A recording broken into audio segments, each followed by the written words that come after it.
దురానున్న చుక్కలే విన్నా గాని కదిలించలేదా కాస్త కూడా నీ మనసుని పరదాలు దాటి ఒక్కసారి పలకరించవేమి అందరినీ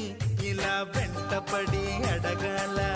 సరదాగా నువ్వే ఎదురైతే సరిపోదా నిద్రపోతున్న రాత్రి నడిగా గుడికి చేరిన గువ్వల నడిగా